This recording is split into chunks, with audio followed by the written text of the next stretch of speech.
The Minotaur, half man and half bull, victor and victim. Pablo Picasso's favorite symbol for himself.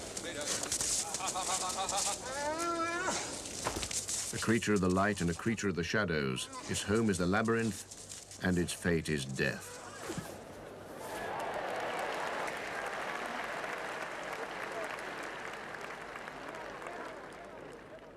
Every act of creation, said Picasso, is first of all an act of destruction. The hand of the artist is the hand of the matador.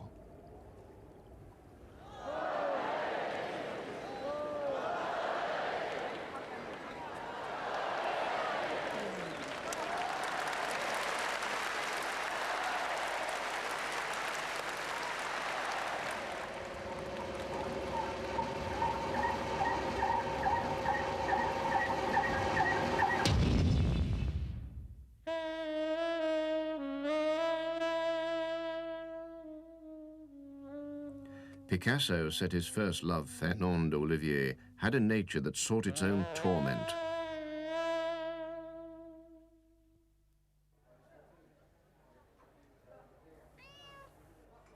Barcelona and a literary cafe called the Four Cats. Already in 1900 it was inhabited by writers and poets, musicians and painters, among them the young Pablo Picasso. Picasso impressed his friends by sketching them in the fashionable cafe style of Toulouse-Lautrec. We spoke of him, one of his sitters later remembered, as a legendary hero.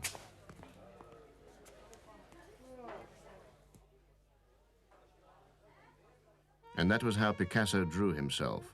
Only 19, yet already his eyes seemed to have stared into the darkness of the world.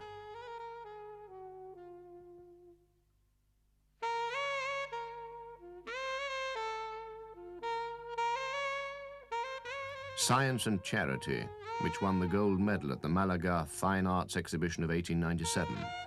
Picasso was 16 when he painted it. His father posed as the doctor.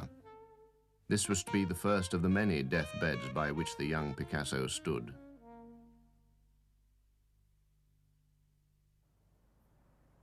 Coruña, cold and wet, a town Picasso detested.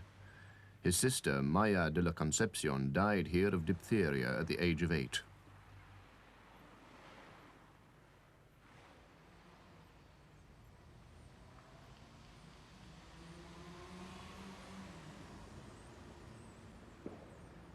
His family came here when Picasso was 10. His father was professor of art at the local academy.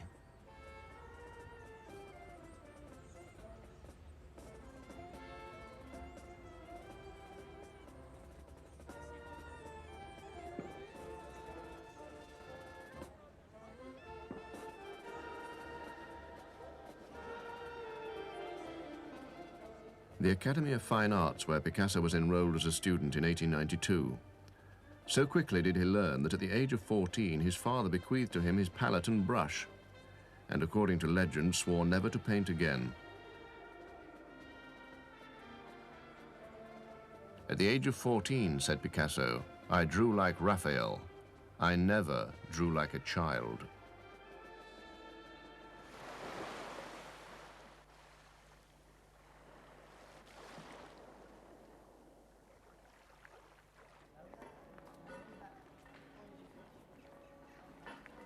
Malaga, where he was born in 1881.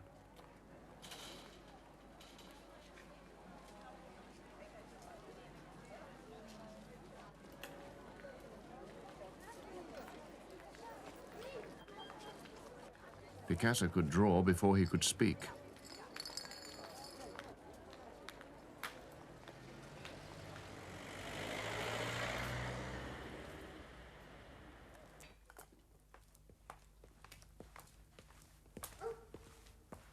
In Malaga, if the wind comes in from the southwest, it's said you can smell the desert. He was 3 years old when his father took him to his first bullfight in the Malaga ring. His first drawings were bullfighting scenes. Many years later, the poet Ramon Gomez was to write, "In Malaga, I found an explanation of what Picasso is, and I understood to what degree he is a matador, and how, whatever he may do, it is in reality bullfighting."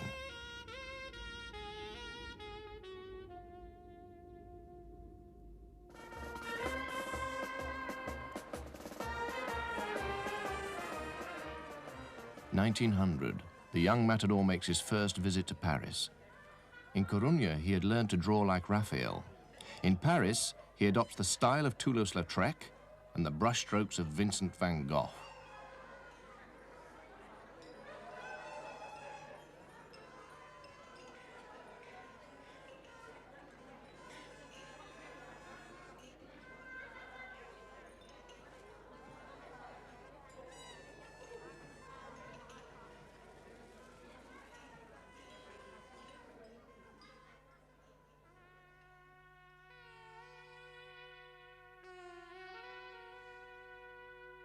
In 1901, Picasso finds himself at another deathbed. His friend, the poet Casagemas, who'd accompanied him to Paris, commits suicide over a tragic love affair. Picasso mourns him in a flurry of Van Gogh-like brushstrokes.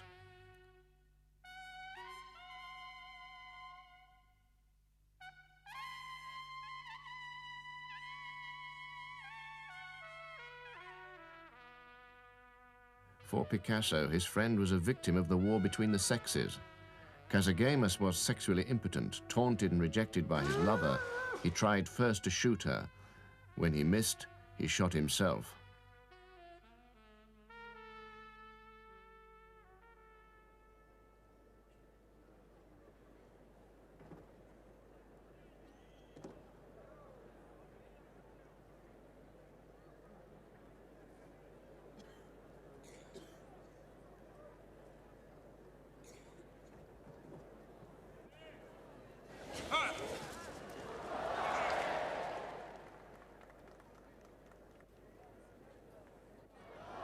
Just as Van Gogh had sent his severed ear to the woman who taunted him, so in the bull ring, the victorious matador is traditionally presented with the ear of the conquered bull.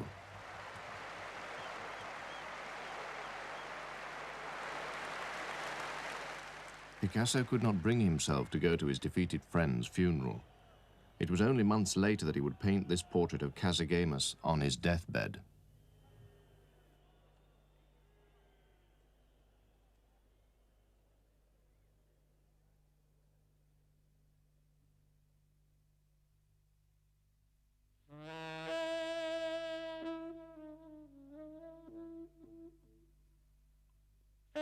Wrapped up in his big winter coat, cold, alone, a sad self-portrait of 1901. It was thinking of Casagemas that made me start painting in blue, Picasso later remembered.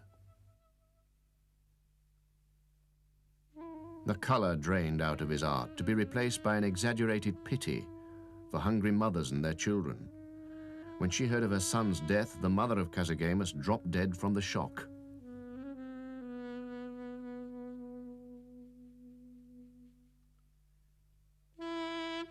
Haunted faces crowd Picasso's vision. Staring out over the rooftops of Barcelona, he saw only a sad, nocturnal blue.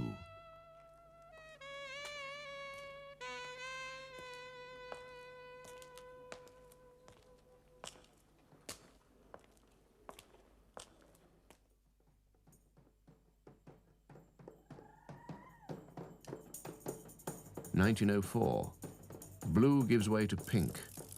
The terrors of the previous years find a face in the emaciated figure of the madman.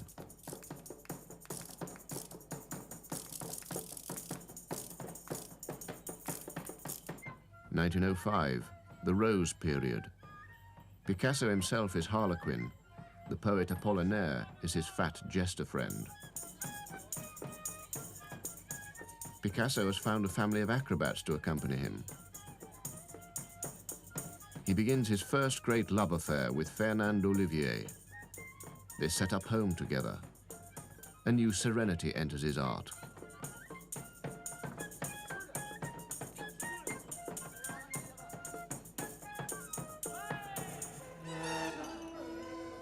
The dark ghosts of the blue years will return to haunt their maker, but for the time being, their era is over.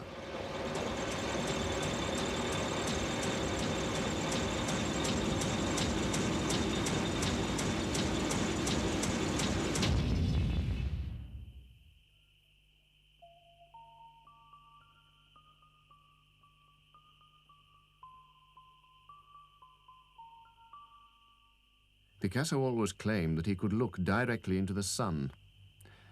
1906, Gozol in the Spanish Pyrenees. The sunlight begins to stream into Picasso's art.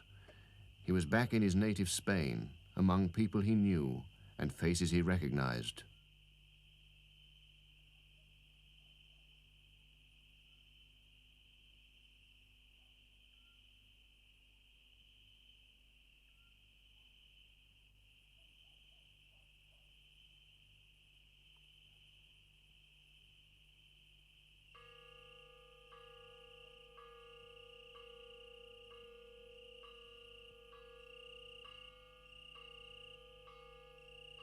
In Paris, Picasso had seen an exhibition of primitive Iberian sculptures. He is amazed by the simple geometry of the figures, the fierce expressiveness of the faces. The willowy nude boys of his Rose period solidify suddenly into painted wood.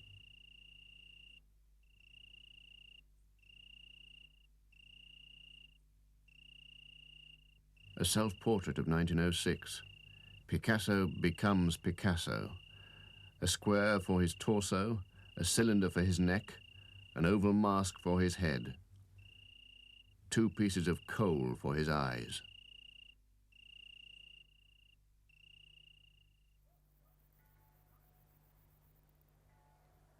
Picasso comes to Gozol in the summer of 1906, accompanied by Fernand Olivier. It was to be a momentous holiday.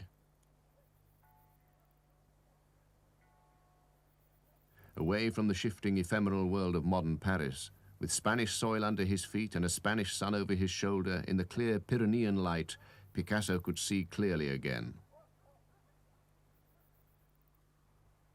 Rooftops as solid as sunlit rocks.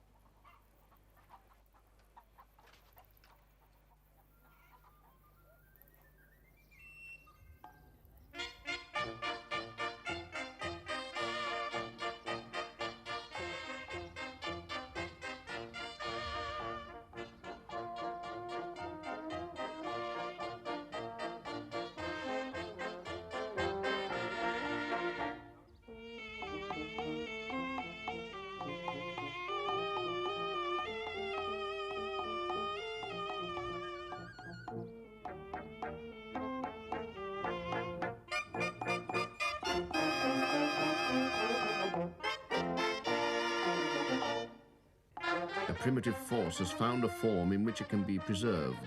The human body becomes a piece of ancient sculpture.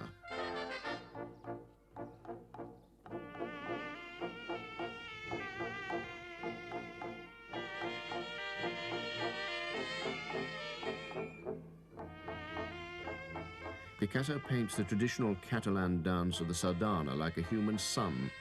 The dancer's raised arms imitate the sun's rays.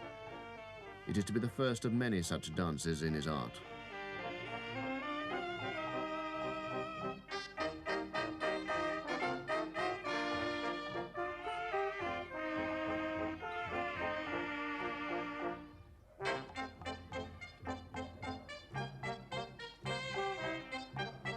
Primitive, elemental, pagan, forms as old as the Catalan peasant.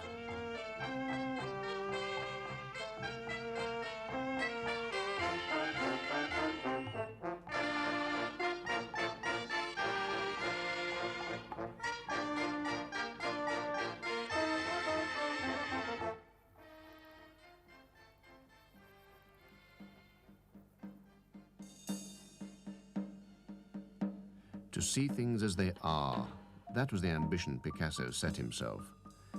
In these faces, inspired by Iberian sculptures, Picasso seems to have scraped away the surface of the modern human being to discover the ancient ancestor within us all.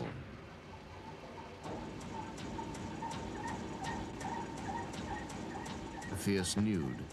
She seems to have been carved roughly out of wood. The knife marks remain.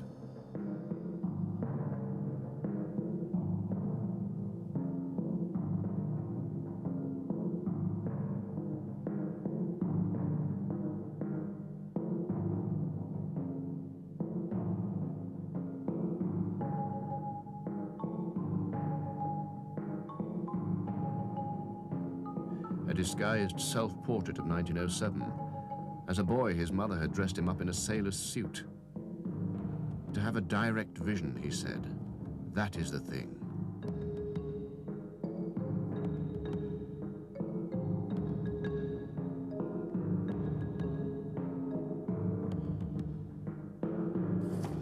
Another child with its mother. This time, the idyllic scene is fraught with ancient terrors.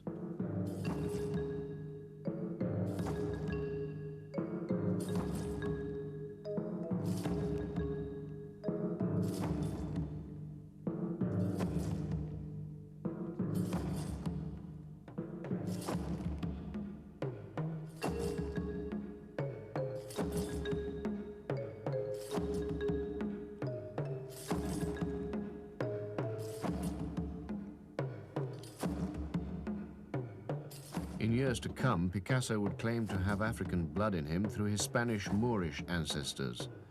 But in June 1907, the real moment of epiphany. In the ethnography collection of the Trocadero Museum, Picasso discovers the fetishes, tribal masks, and fertility figures of Africa and the South Seas. At that moment, he later claimed, I realized what painting was all about.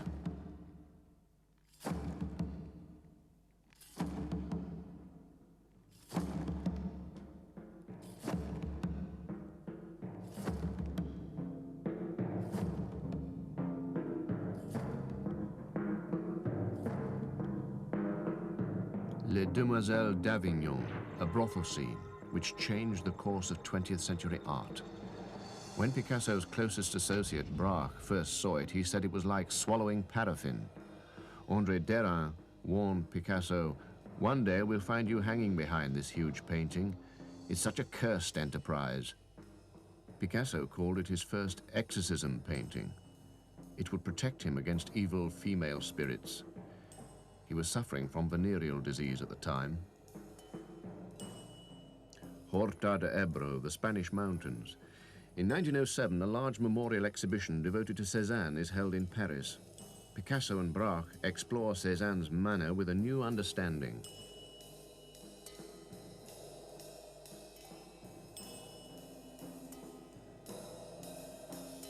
Landscape with two figures. Treat everything in nature, said Cézanne, according to the sphere, the cylinder, and the cone.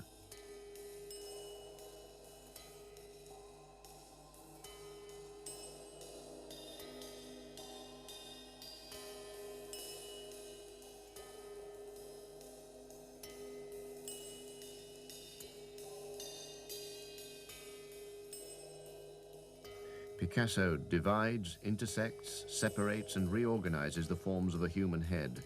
To paint, he said, is to destroy.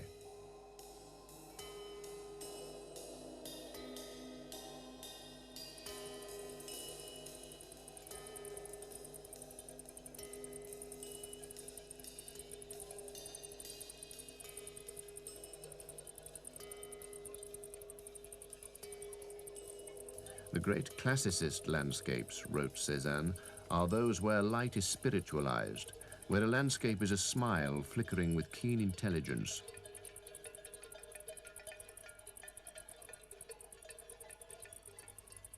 A facetious critic looking at these new landscapes complains of little houses like cubes.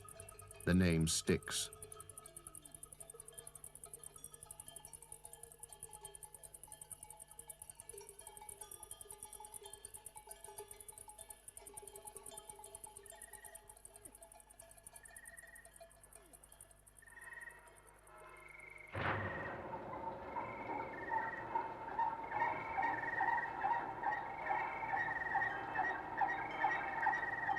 Man with mandolin. He studies the figure, wrote the poet Apollinaire, as a surgeon dissects a corpse.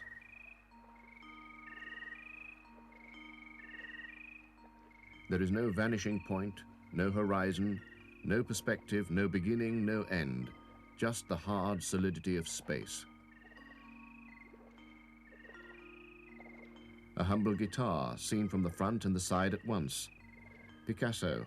I do not paint what I see, I paint what I know. In African art, Picasso had found a way of exerting a primitive power over the human figure. In his Cubist paintings, he learns how to hold the figure steady, while he examines it from all sides, measuring it, stripping away its surface, cutting into its solidity, rebuilding it. Picasso, we were trying to go in the opposite direction from Impressionism. That is why we abandoned color, emotion, and feelings. We were searching for an architectonic basis capable of restoring order. Out of angles and curves, segments and sections, shallow hollows and protrusions, Picasso assembles a new human figure.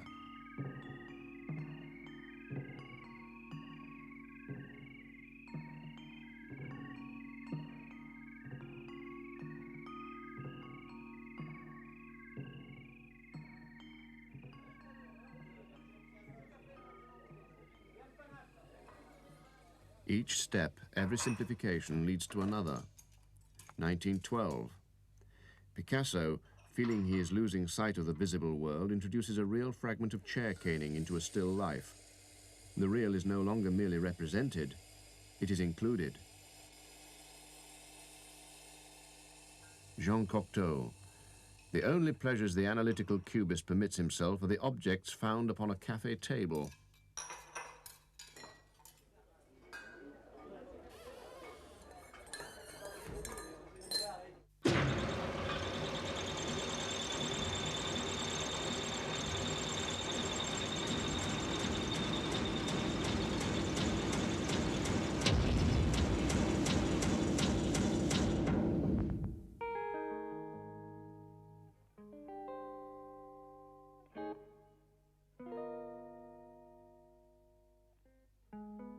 The austere work is executed with the rigor of a mathematical series.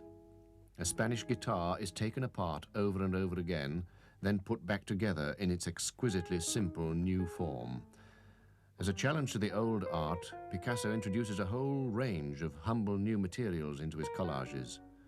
Squares of wallpaper, his morning news. It's the most radical change in the artist's way of seeing since the discovery of perspective.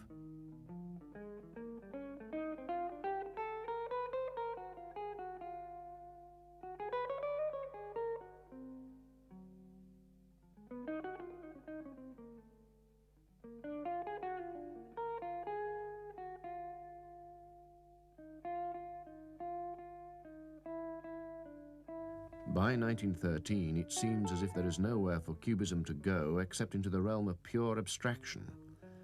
But Picasso refuses to take what many consider to be the obvious next step. There is no abstract art, he writes. You must always start with something. Afterward, you can remove all traces of reality, but the object will have left an indelible mark.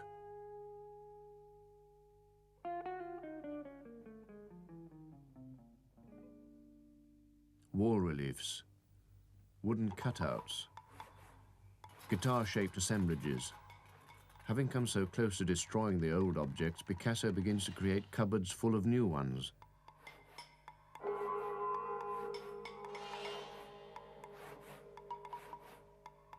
Where previously he had shattered, he now begins to build. Old instruments find a new form for a new century.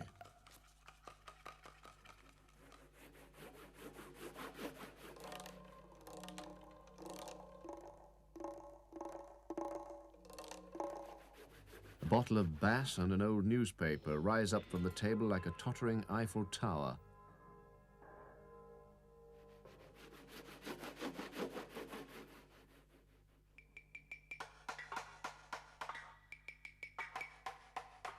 For the first time, critics begin to speak of Picasso as if he was a magician. The Catalan sculptor Fenosa, passing by the artist's studio, hears Picasso shouting to himself, "I am God, I am God."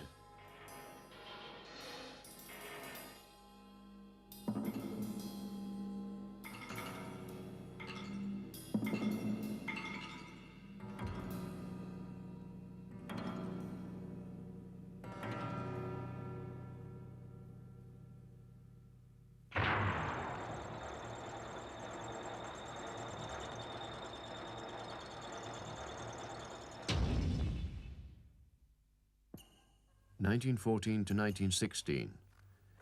Picasso returns with a vengeance to painting, cataloguing and recapitulating all the audacious new techniques he has developed. He dedicates a set of pictures to his new girlfriend, Eva. Picasso is happy. The Great War passes him by. A playful exuberance lights up his art.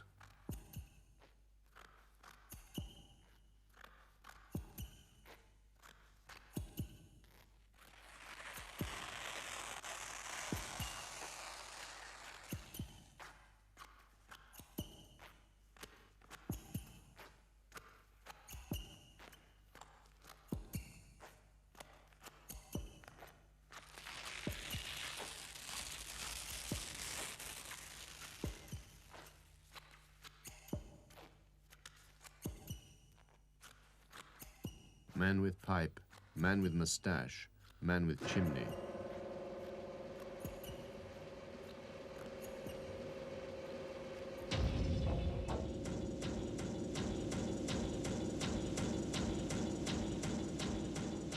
Suddenly Picasso emerges from his decade of cubism with a characteristically abrupt change of style. To everyone's astonishment, he's become a follower of Ingres.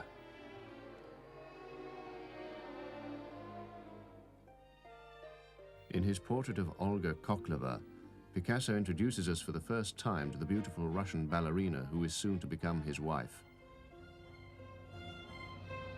In Olga, Picasso found a companion appropriate to his new social status as a successful and immensely fashionable young artist.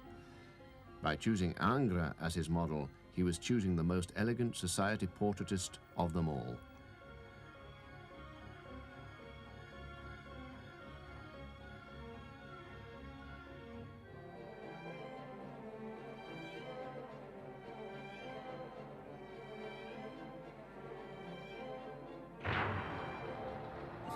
An inveterate hoarder, Picasso kept everything. Olga's dress remained in his private collection.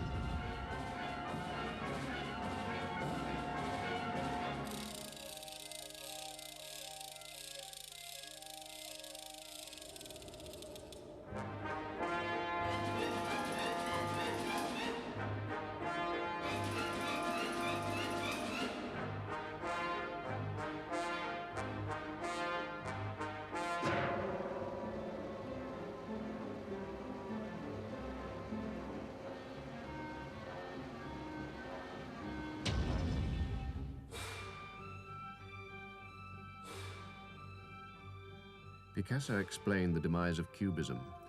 Having understood that collective adventure was a lost cause, each of us went away, alone, like Van Gogh, towards an essentially tragic experience.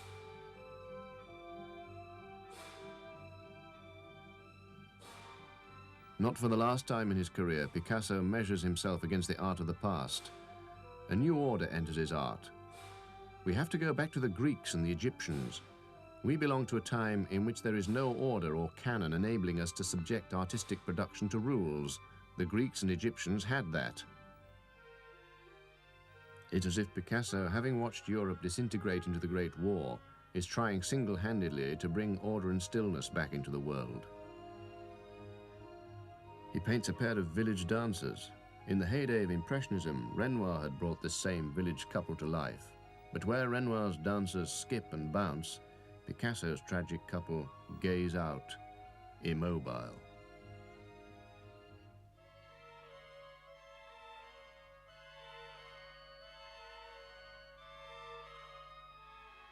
It was Cézanne who said he wanted to make Impressionism an art of the museums. It's Picasso who turns Impressionism to stone.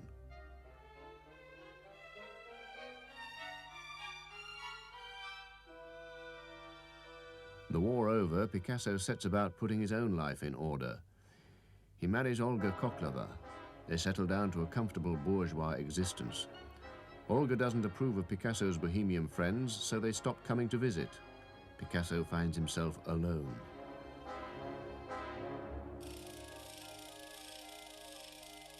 His so-called neoclassical works are imbued with the same gravity, the same massive frontality of the Gozol paintings.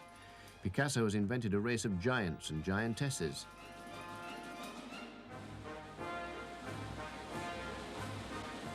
They appear naggingly familiar, but the world has never seen their like before.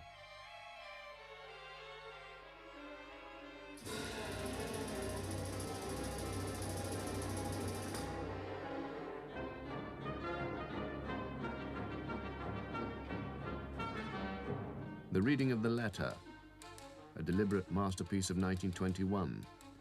7 years after Braque and Apollinaire go off to the war, Picasso remembers his friends. The tragic news has finally arrived from the front.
The Pipes of Pan. On the shores of the Mediterranean where he was born, Picasso listens to an ancient lament.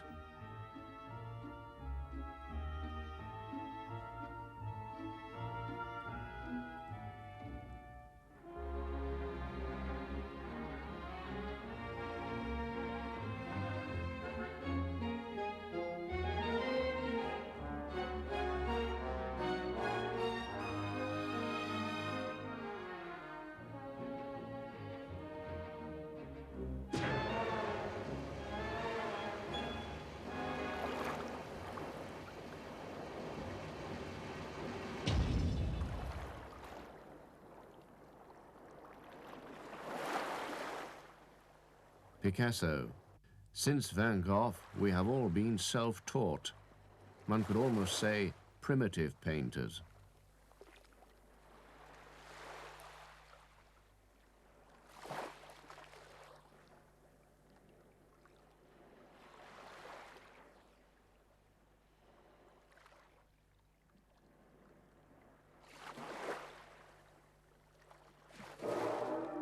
The beach at Biarritz.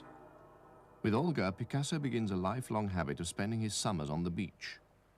Wives and mistresses would come and go, but the sea would always be there.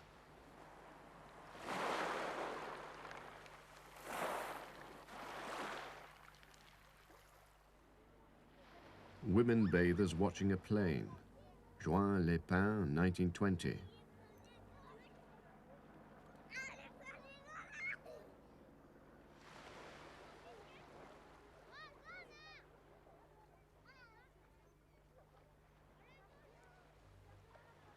Picasso gently mocks his bathers. They bob around in the water like curious sea lions.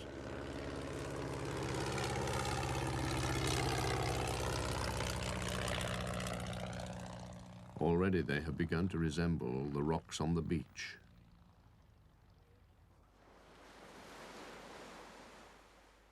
It is on the beach that Picasso plays out his greatest classical tragedy, the War of the Sexes.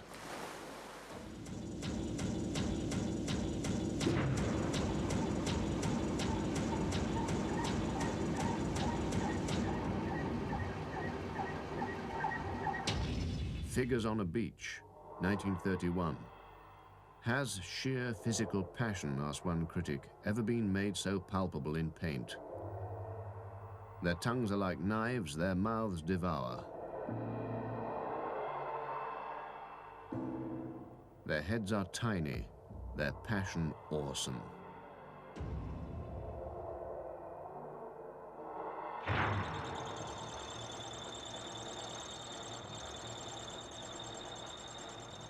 Figure throwing a stone. The bather has become an archaic war machine, a Roman catapult.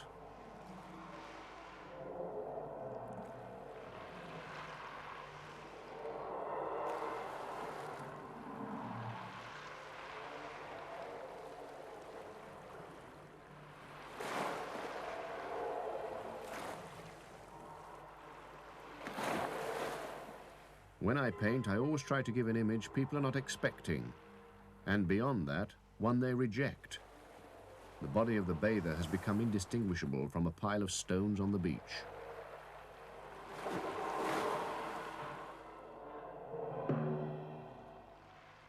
Seated woman with a book, a moment of peace on the battleground.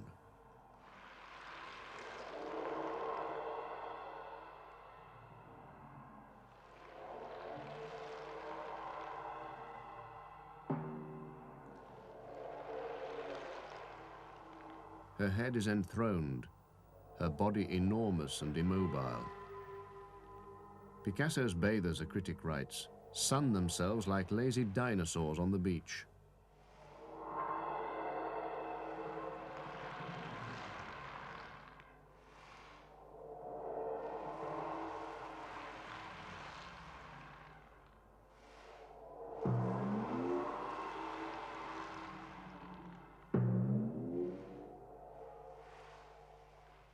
In 1921, Olga gives birth to a baby boy, Paolo. At the age of 40, Picasso becomes a father for the first time. On the beach, the neoclassical Holy Family takes a tranquil holiday.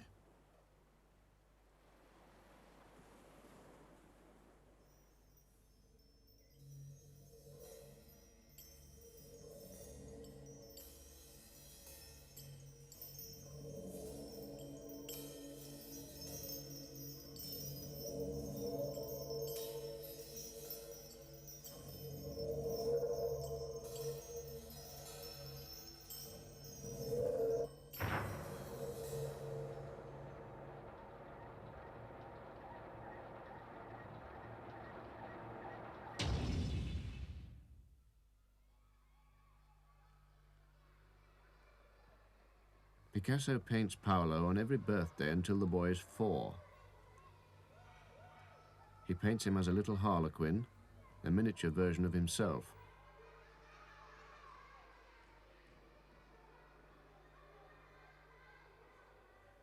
Later on, Paolo would often be in trouble with the police.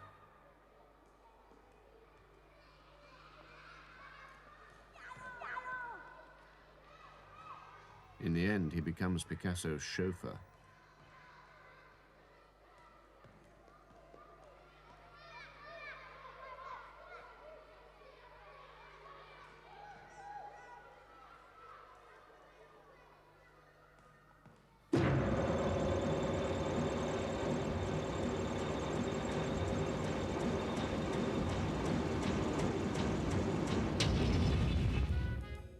The domestic bliss doesn't last, nor does the neoclassical style.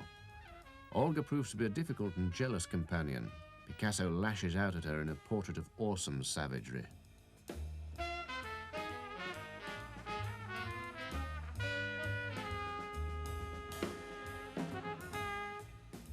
Summer, 1925, The Kiss. When I love a woman, that tears everything apart, especially my painting. Everybody criticizes me because I've had the courage to live my life in broad daylight, with more destruction than most others. A painting is a sum of destructions.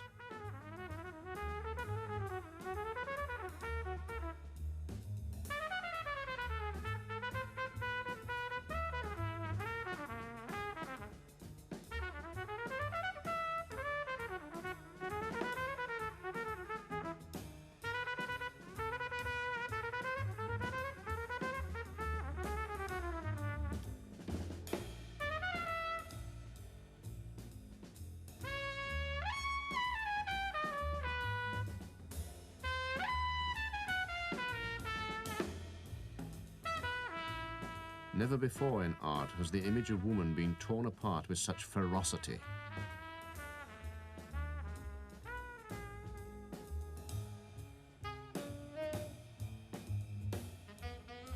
Woman in a red armchair. Picasso attacks Olga's bourgeois world with fierce surrealism. He complains to his friends that Olga is always screaming at him.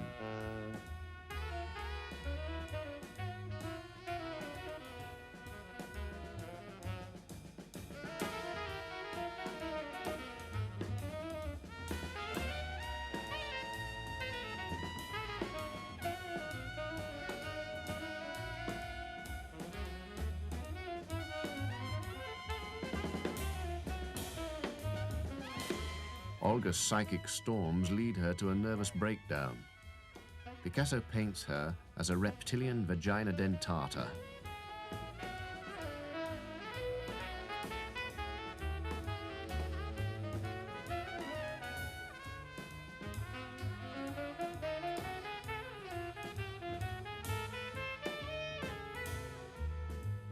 For the first time since his childhood, Picasso chooses a religious subject, the crucifixion.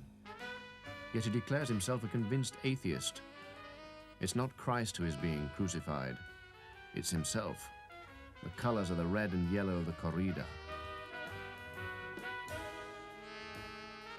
The terror reaches a climax in Woman with Stiletto. Based on David's great Death of Marat, the assassin bursts in upon her victim in the bath. She is the now familiar fanged mouth, he is the tiny head she threatens to devour.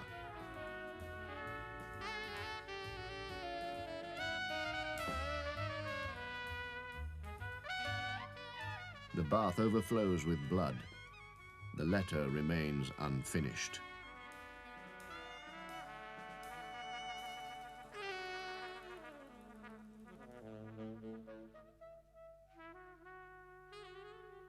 Bullfight, Death of the Matador. For the critic Michel Leiris, the Spanish bullfight was the only truly tragic entertainment surviving in Western Europe.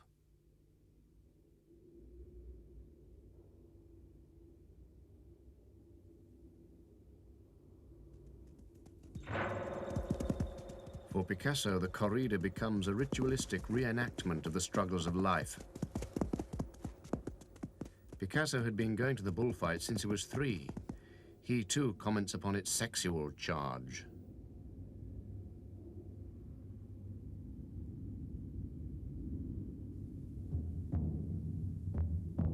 In the ring, the bull is continually replaced. He is everlasting. For Picasso, the bull becomes a symbol of both life and death. If man is a savage bull, then woman becomes a picador's horse, constantly sapping the bull's strength. Every act of creation is, first of all, an act of destruction.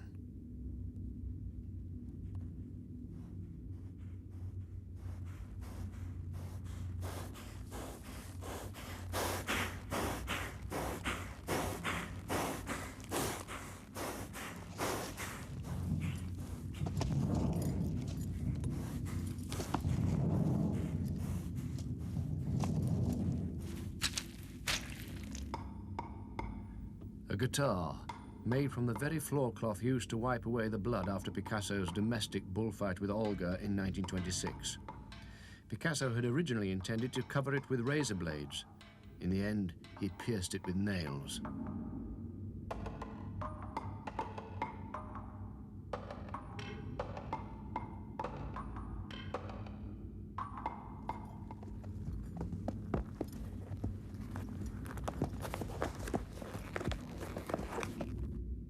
Another guitar, made this time from a crucified shirt.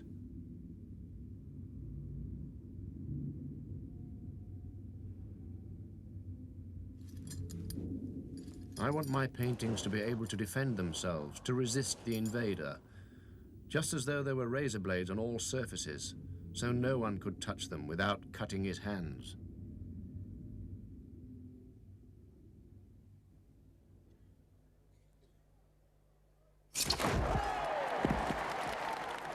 The Minotaur, the body of a man and the mind of a bull.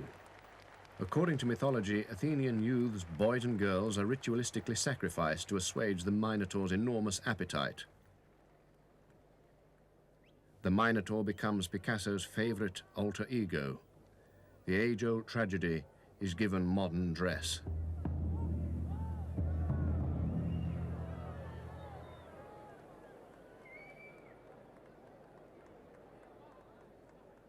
Death of the woman bullfighter. Her exposed genitalia tempt the bull's horns.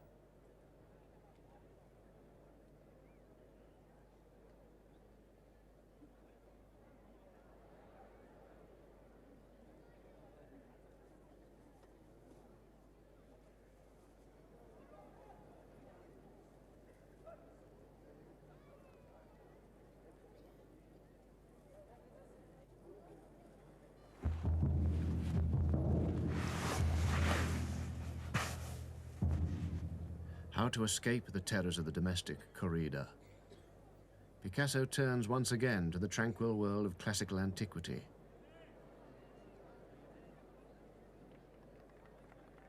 "You know, I met love," says the tart, the leading female character in Picasso's play Desire Caught by the Tail.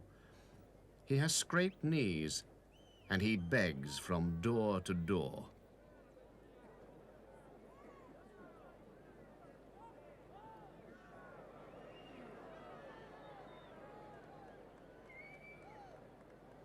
Picasso. It's hard to say whether he wants to awaken her or kill her.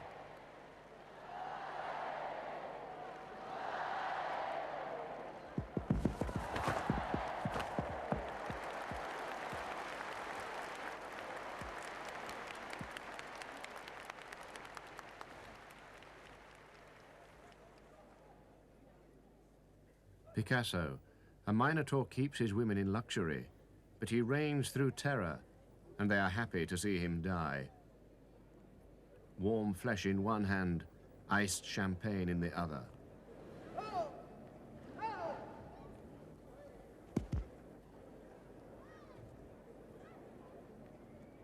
In 1933, the surrealist writer Georges Bataille starts up a new literary magazine. He called it Minotaur. Picasso draws the first cover. The Minotaur, writes Bataille, man-beast, blindly wandering through the labyrinth into which he has fallen.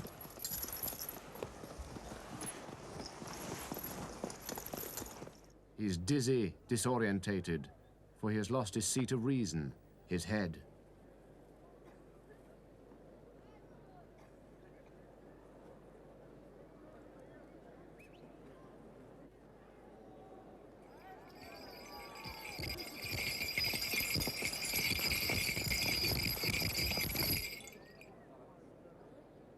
In 1935, Picasso's domestic situation is becoming intolerable.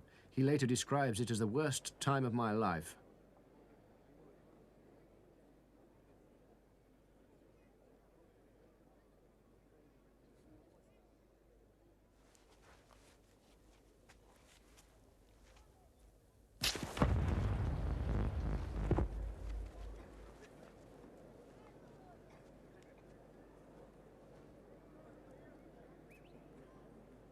In Dante's Inferno, the Minotaur guards the seventh circle of hell.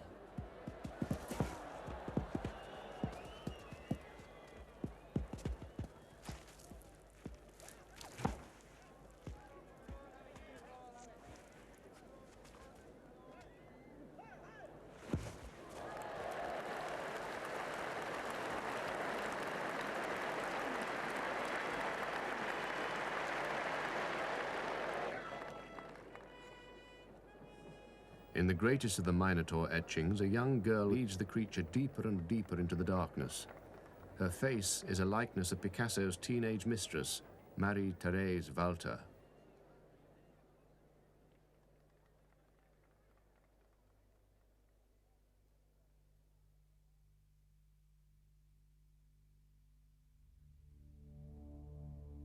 In 1937. The outside world intrudes brutally upon the Minotaur's private hell. German bombers called in by the fascist General Franco attack the Basque town of Guernica. After 3 hours of continuous bombing, Guernica is destroyed. Picasso sides fiercely with the Republicans. He is appointed director of the Prado Museum and commissioned to paint a mural for the Spanish pavilion in the World's Fair. The result is Guernica.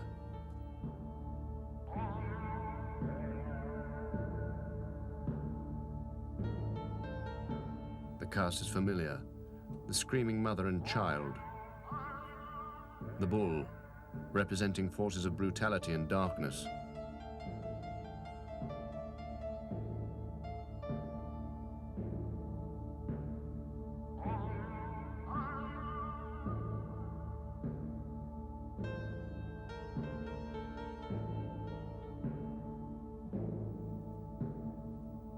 The savaged horse. Once again, as during his blue period, Picasso all but dispenses with color. In stark black and white, he mourns the tragedy of Spain.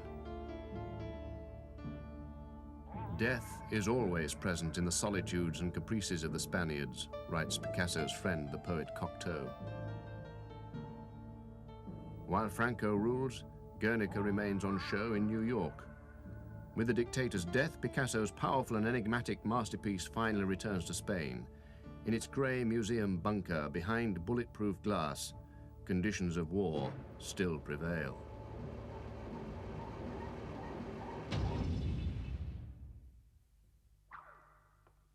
Guernica marks the end of the Minotaur cycle.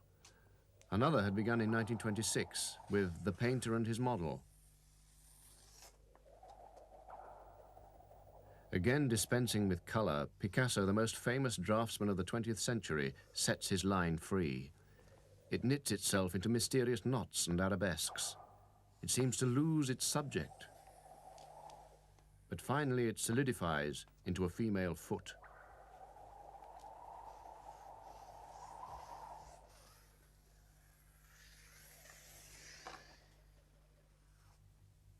Picasso is painting in code.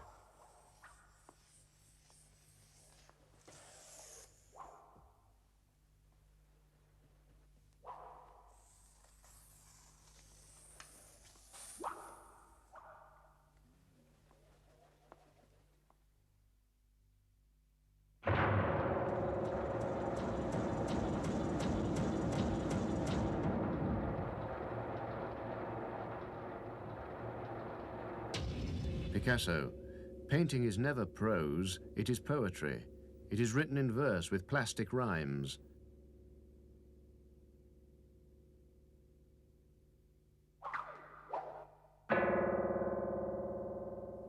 Plastic rhymes are forms which reverberate among themselves, responding to other forms, or to the space surrounding them.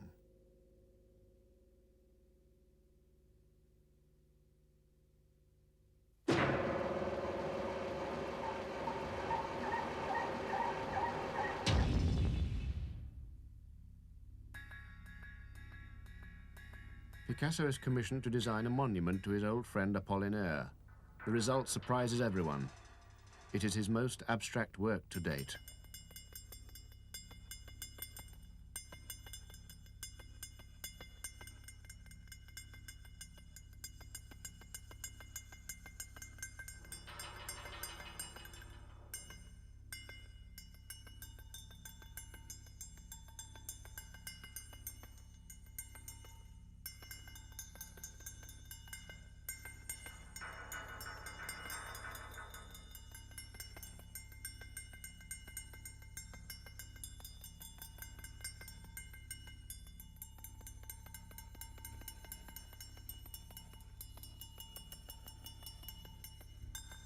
I want a balance that can be grasped instantly, just like a juggler catching a ball, and not a ready-made balance which sits there inert.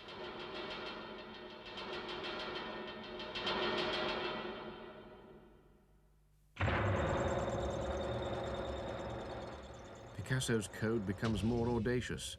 In 1929, he meets a 17-year-old girl outside a Parisian department store and seduces her. In this joyous still life, he paints a secret portrait of her.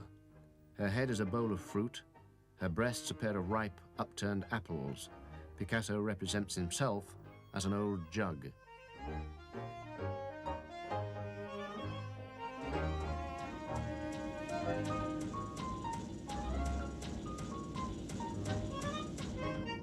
Picasso is 50.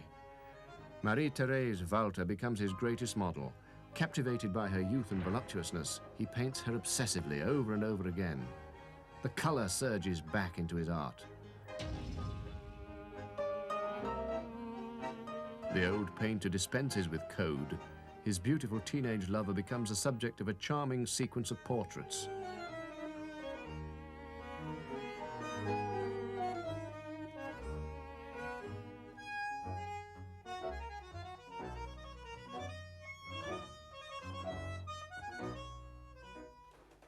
Marie-Thérèse reading. Picasso plays with his model's curvaceous outlines. The plastic rhymes become rhymes of color.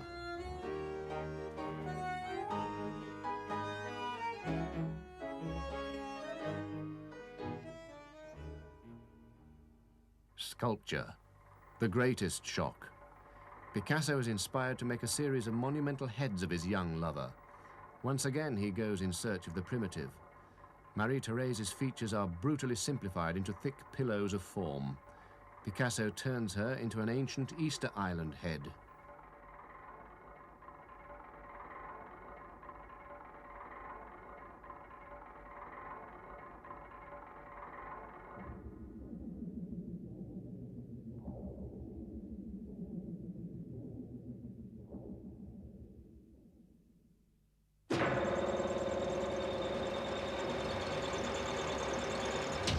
Marie-Thérèse is a quiet, simple girl.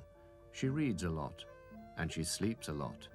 She is devoted to Picasso.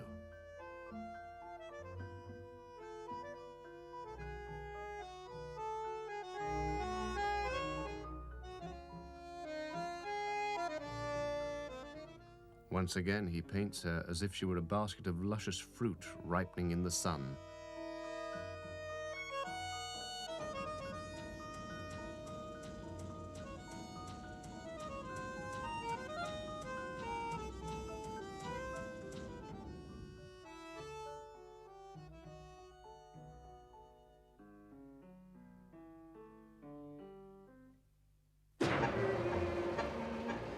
The idyll can't last. Picasso and Marie-Thérèse carry on their affair furtively, on the beach, in the garden.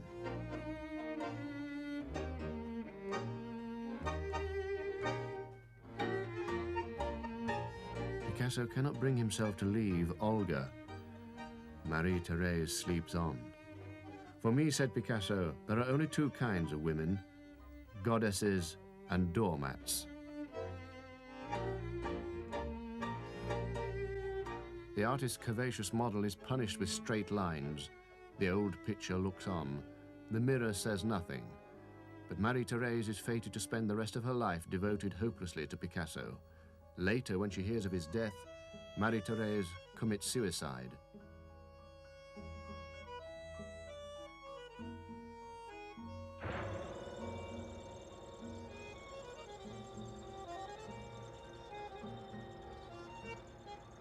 In 1935-36, Picasso's domestic situation becomes so complex that for the first time in his life he finds he can't paint.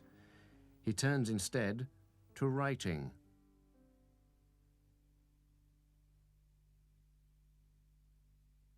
The poet Paul Eluard asks for an anonymous analysis to be made of Picasso's handwriting. The graphologist's verdict: this man loves passionately, and he kills that which he loves.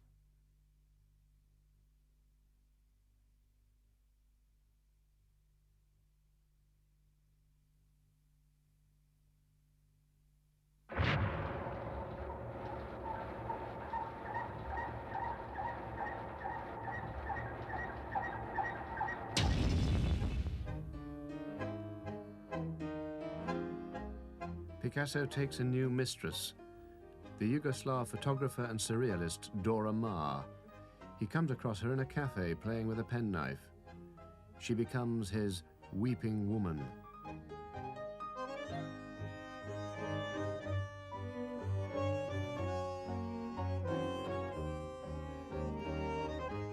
Once again, Picasso evolves a new code of line and color for his new mistress. Dora Maar, all straight lines and jagged angles in hard red and black. Marie-Thérèse, all curves and caresses in soft blue and yellow.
The outrageous fashions of the 30s appealed to Picasso's comic nature. They provide him with the raw materials for his extravagant portraits of costumed women. He displays a marked predilection for flamboyant hats.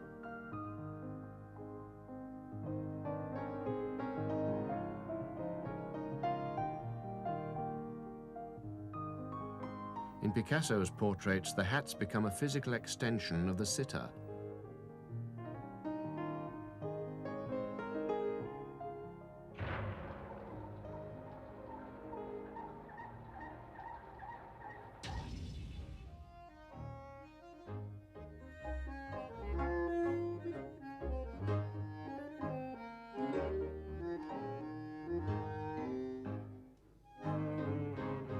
Picasso adds yet another woman to his harem, Nouche Elouard, the beautiful wife of his friend Paul Elouard. Nouche is famous for her extravagant hats. In a series of disquieting portraits, Picasso combines the face of Dora Maar with the features of his Afghan hound Kazbek. His intention, he later claims, was to show the animal side of women. Has childhood ever looked so monstrous? Marie-Thérèse finally gives birth to a baby girl.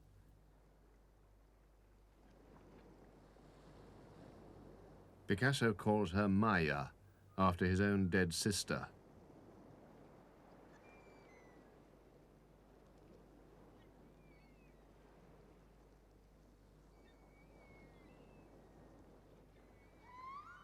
When I was their age, he remarks at an exhibition of children's art, I could draw like Raphael. It took me a lifetime to learn to draw like them.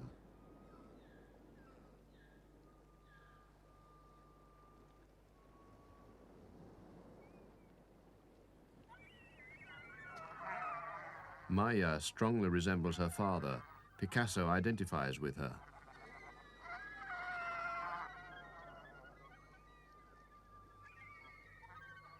Picasso's own father had specialized in paintings of doves and pigeons. Maya looks more and more like a fat baby Picasso. A sadness and introspection enter his art.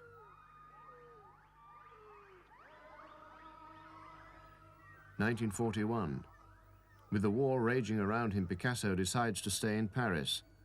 A German soldier visits him in his studio. Looking round at the dark, brooding, wartime still lives, the soldier asks the painter, "Did you do this?" "No," replies Picasso, "you did."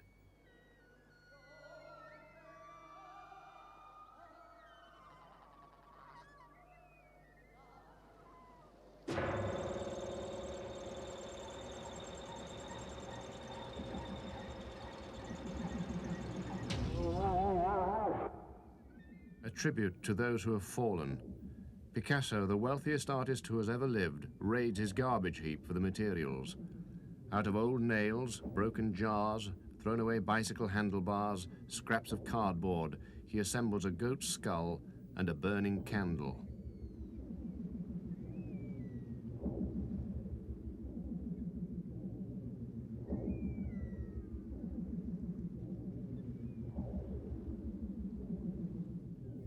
Picasso.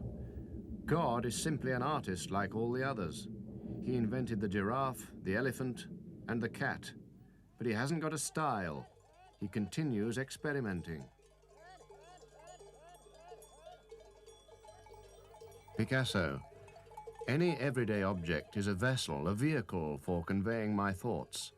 Just as Christ used parables, that's the way I use objects.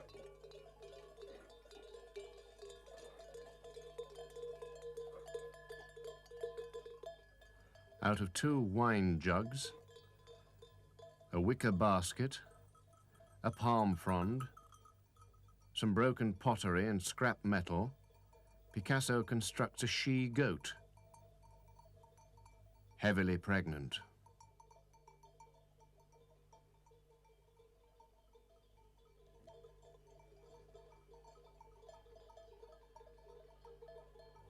I don't try to express nature, rather, as the Chinese put it, to work like nature.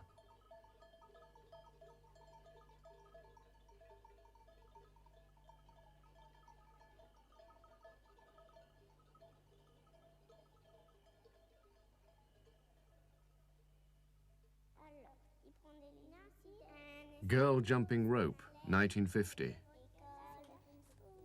Made out of real kiddish shoes, real rope, and a wicker basket. Broken pottery, chocolate boxes, and a cake pan. Picasso has a new mistress, the painter, Françoise Gillot. Françoise is persuaded to bear him 2 more children, the boy Claude and the girl Paloma, Spanish for dove.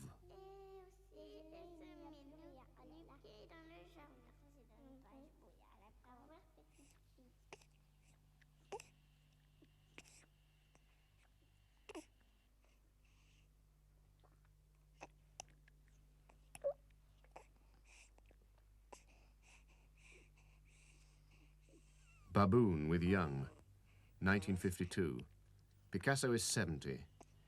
He has grown obsessed with his own fertility.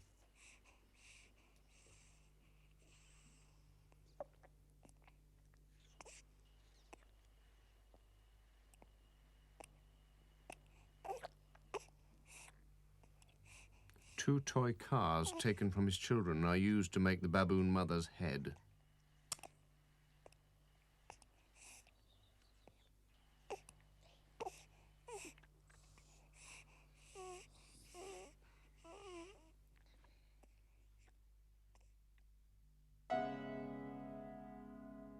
White canvas in studio.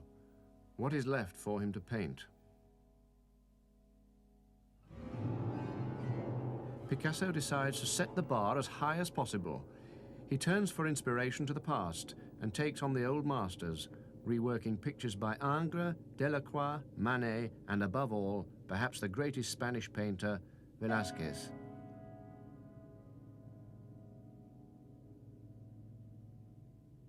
Picasso identifies the characters who interest him most in Velázquez's great masterpiece, Las Meninas. He's fascinated by the young Infanta. She reminds him of his own Maya.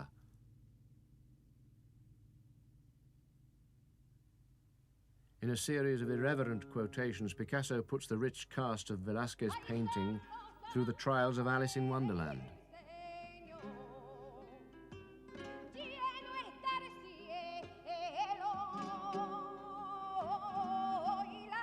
You must always try to imitate someone else, but the fact is you can't.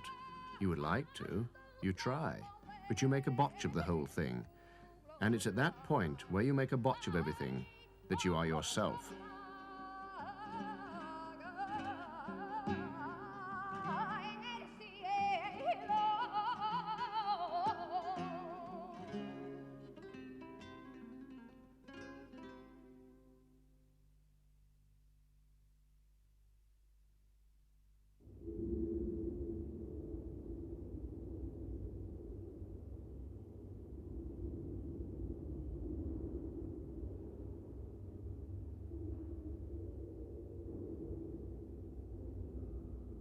Painting, art or devilry? He himself asks the question.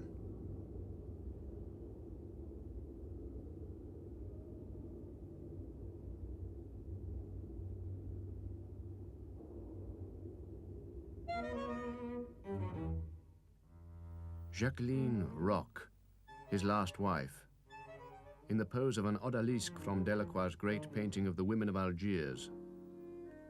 Turban by Matisse, body by Picasso.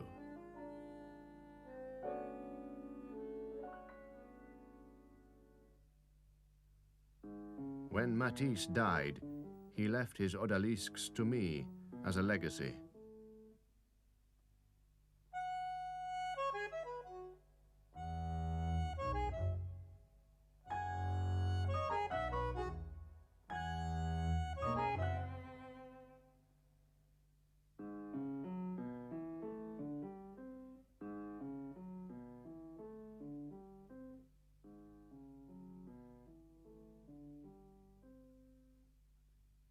Matisse, his great friend and rival, dies in 1954.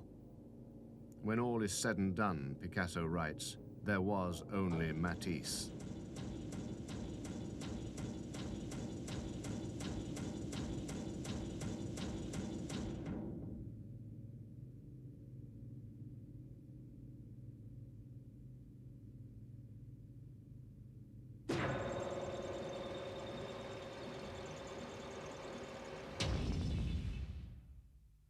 Now he is alone.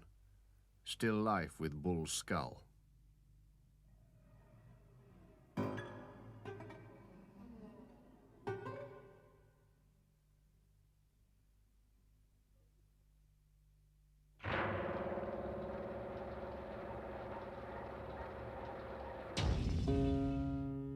View of Cannes. Picasso is the best-known artist in the world, fabulously rich. He swaps a single painting for a house in the south of France. He owns chateaux and villas all along the French Riviera.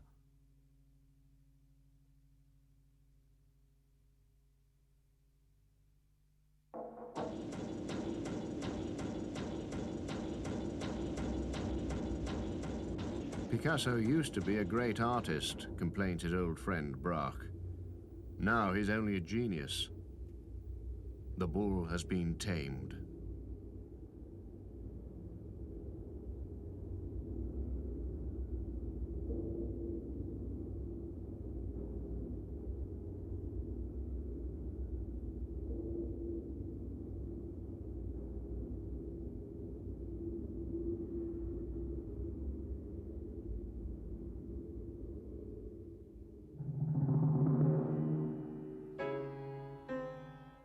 Reclining nude and man playing a guitar, 1970. Picasso is 89 years old, yet he's painting more than ever, more quickly than ever. There is time for one last odalisque, brutally stripped, more naked than the others.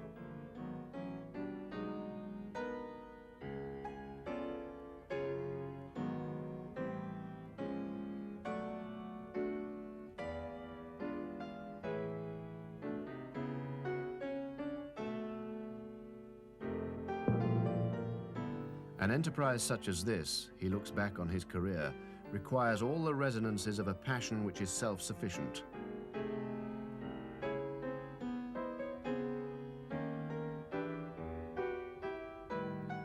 One last bullfight, one last sword.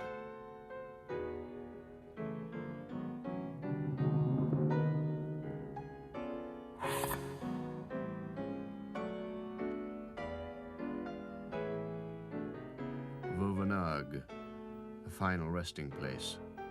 Behind high stone walls, security fences and guard dogs, the legend awaits its end in isolation.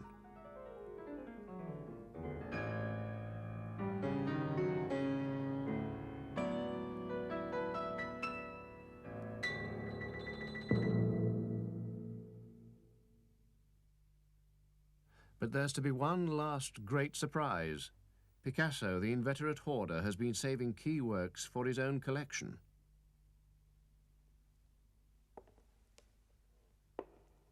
Carting them from home to home, villa to villa, mistress to mistress, pictorial mementos of his life.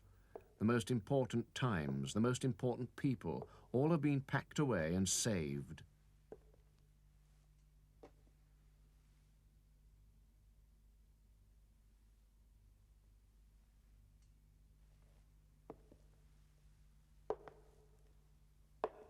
Picasso leaves his collection to the French nation. In the Hôtel Salé in Paris, the Picasso Museum sorts out the fragments of creativity. 80 years of the most powerful creative production of our times have come to an end.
portrait of the painter, overwhelmed and self-mutilated, a gardener figure with the beard of an ancient mariner in a wicker armchair against a background of wild flames.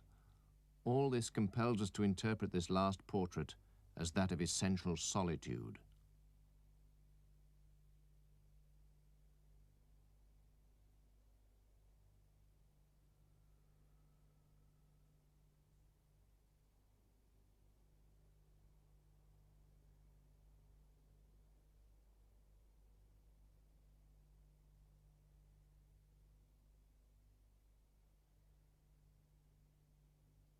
But this canvas has its secret, for the strongest thing about this figure, its powerful strangeness and its almost obscene quality, derive from what seems to be an amputated hand.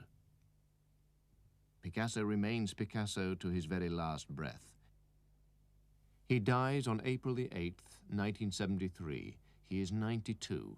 His last recorded words are, "Painting remains to be invented."